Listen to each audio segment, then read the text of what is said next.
Պաշտպանության նախկին նախարար Սեյրան Օհանյանի որդու գնդապետ Արթուր Օհանյանի եւ երկու գումարտակի հրամանատարների գործը դատարանում է։ Օհանյանը, որը եղել է Պաշտպանության բանակի զորամասի հրամանատար, անցնում է 44-օրյա պատերազմի գործով։ Հանրային մեղադրողը գործի մանրամասներն է ներկայացնում։ Նշում, գործն առնչվում է Լելեթեփե կոչվող օպերացիային։ Նման օպերացիա իրականացնելու նպատակը կայացել է հետևյալում. 2020 թվականի հոկտեմբերի 5-ին հակառակորդին հաջողվում է հարավային թևում ճեղքել յուրային ստորաբաժանումների կողմից զբաղեցրած բնագծերը։ Ստեղծված իրավիճակը վերականգնելու, բնագիծը ճեղքած հակառակորդին շրջափակման մեջ վերցնելու նպատակով Պաշտպանության բանակի հրամանատարի կողմից որոշում է կայացվում իրականացնել հակահարձակում եւ հարձակում իրականացնել այսպես կոչված հորադիս բնակավայրի ուղղությամբ։ Առաջադրանքի կատարումը դրվում է երկու զորամասի վրա։ Առաջինը պետք է հորադիս բնակավայրի արևելյան ուղղությամբ իրականացներ հակահարձակում եւ այդ հատվածում զբաղեցներ բնագծեր, իսկ երկրորդը, որը ղեկավարել է Օհանյանը, իր ենթակաների գումարտակի երկու հրամանատարների հետ հարձակման անցներ հորադիսի արևմտյան ուղղությամբ եւ վերականգներ ճեղքված բնագիծը։ 2020 թվականի հոկտեմբերի 7-ի առավոտյան սկսվում է իմ կողմից նշված օպերացիա իրականացումը եւ եթե առաջին զորամասին, որը հարձակման պետք է անցներ հորադիս կոչվող բնակավայրի արևելյան հատվածով, որոշակիորեն հաջողվում է բնագծեր զբաղեցնել նախանշված հատվածներում, իսկ արդեն երկրորդ զորամասը ինչ-ինչ պատճառներով չի կարողանում սահմանված ժամանակին, սահմանված քանակությամբ անձնակազմով հասնել զբաղեցրած բնագծեր։ Ըստ մեղադրողի Արթուր Օհանյանը օպերացիան ճիշտ չի ղեկավարել, չի ապահովել գործակցությունը ենթակա ստորաբաժանումների միջև։ Ուժերը եւ միջոցները այդ երթակարգում բաշխվել են անկանոն, չի պլանավորվել եւ ենթականերին նախապես չի պարզաբանել հակառակորդի հետ հանդիպելիս, ինչպես նաեւ մարտի ներգրավելուց հետո նրանց հետագա գործողությունների շրջանակը, որի հետևանքով Արթուր Օհանյանի հրամանատարությամբ գործող ստորաբաժանումները կարգադրությամբ սահմանված ելման շրջան են հասել եւ դեպի խնդրի կատարման վայր շարժվել, ինչպես Պաշտպանության բանակի հրամանատարի կողմից տրված մարտական առաջադրանքում սահմանված ժամի, այնպես էլ ռազմական տեխնիկայի եւ անձնակազմի անհամեմատ քիչ քանակության։ Հենց սրա հետևանքով էլ ըստ մեղադրողի օպերացիան ձախողվել է, իսկ բնագծեր զբաղեցրած առաջին ստորաբաժանումը նահանջել։ Տատախազի խոսքով, եթե օպերացիան չձախողվեր, այն հնարավորություն կտար շրջափակման մեջ վերցնել յուրային ստորաբաժանումների թիկունք ներթափանցած հակառակորդին փակել սնուցման ճանապարհները։ Իսկ ինչ քանակի տեխնիկա ու քանի հոգուց բաղկացած անձնակազմ ուներ Օհանյանը, դատախազը չի մանրամասնում։ Ես կարող եմ միայն նման ցուցանիշ ձեզ ներկայացնել, որ այն ստորաբաժանումը, այսինքն անձնակազմը եւ ռազմական տեխնիկան, որը նախատեսված է եղել ներգրավելու տվյալ այս օպերացիայի իրականացմանը,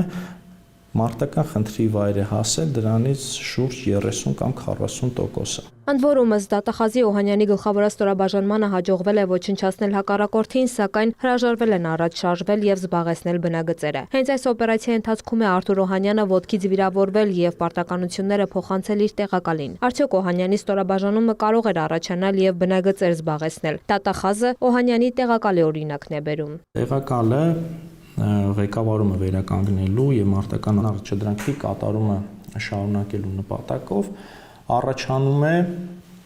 այն երթուղով, որով պարտավոր են եղել մոտորաձգային եւ տանկային ստորաբաժանումները առաջանալ եւ զբաղեցնել բնագիծ։ Նույն ճանապարհով շարժվելով, իդեպ շարժվում է մարդատար ավտոմեքենայով, շարժվում է առաջ, բնականաբար չի հանդիպում այդ ստորաբաժանումներին եւ շարժվելով առաջ հասնում է այն բնագիծ, որտեղ պետք է իրականացվեր այդ մարտական խնդիրը եւ այդ բնագծում մնում է մոտավորապես 2-ից 3 ժամ եւ հաշվի առնելով, որ գումարտակի հրամանատարները հրաժարվել են արդեն իրենց մարտական առաջադրանքի կատարելուց, հնարավորություն չի ունենում կապի դուրս գալ եւ պատշաճ իրականացնել ղեկավարումը։ Արթուր Օհանյանից բացի մեղադրյալի աթոռին են նաև տանկային գումարտակի հրամանատար Գառնիկ Մնացականյանը եւ մոտոհրաձգային գումարտակի հրամանատար Գեգամ Աբրահամյանը։ Աբրահամյանը ըստ մեղադրանքի չունենալով որևէ հիմնավոր պատճառ ենթակա ստորաբաժանմանը նախհրաման է տվել շեղվել նախանշված ճանապարհից, դուրս գալ երթուղուց, անցնել շրջանաձև պաշտպանության, որի ընթացքում մարտական խնդիրը ճշտելու եւ հետագա գործողությունները բարձրաբանելու նպատակով հրաժարվել է անգամ կապվել վերադաս հրամանատարության հետ եւ առանց վերադաս հրամանատարության թույլտվության հետ է վերադարձել դեպի խնդրի կատարման ելման շրջան։ Տատախազը նաև Գառնիկ Մնացականյանի մեղադրանքն է ներկայացնում։ Մարտական խնդրի կատարման վայր գնալու ընթացքում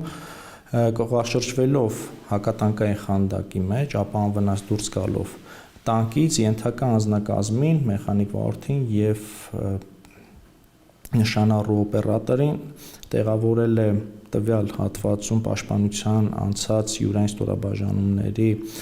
խրամատներում եւ ինքը եւս մնալով նույն տեղում որևէ միջոց չի ձեռնարկել գումարտակի խափանված ղեկավարումը վերականգնելու եւ ենթակա անձնակազմի հետագա գործողությունները համակարգելու ուղղությամբ փաստացի հրաժարվելով մարտական առաջադրանքի կատարումից։ Ինչ դիրքորոշում ունի Արթուր Օհանյանը մեղադրանքի վերաբերյալ ճշտել չհաջողվեց։ Նրա պաշտպան Աշոտ Ապրեսյանն ասաց, որ նոր է ներգրավել եւ դեռ գործի նյութերին չի ծանոթացել։ Գառնիկ Մնացականյանի պաշտպան Էրիկ Բեգլարյանի խոսքով իր պաշտպանյալը մեղադրանքը չի ընդունում։ Ըստ նրա պատճառն այն է, որ իր կամքից անկախ հանգամանքներում է տանկը շրջվել, իսկ ղեկին մեխանիկն է եղել։ Լուրերը փորձեց Գեգամ Աբրահամյանի պաշտպան Մհեր Հակոբյանից եւս մեղադրանքի վերաբերյալ դիրքորոշում ճշտել, սակայն փաստաբանը հարցը չլսած ասաց, հանրայինի հարցերին չի պատասխանում։ Այսպիսով Արթուր Օհանյանը մեղադրվում է ծառայողական իր պարտականությունները անփույթ կատարելու համար, որն առաջացրել է ծանր հետևանքներ։ Գումարտակի հրամանատարները զինվորական ծառայության պարտականությունների կատարումից հրաժարվելու համար։ Երեքի նկատմամբ էլ որպես խափանման միջոց է ընտրված բացակայելու արգելքը։ Գործը Երևանի ընդհանուր իրավասության դատարանում է։ Տաթև Խաչատրյան, Ռաֆիկ Սողոմոնյան, լուրեր։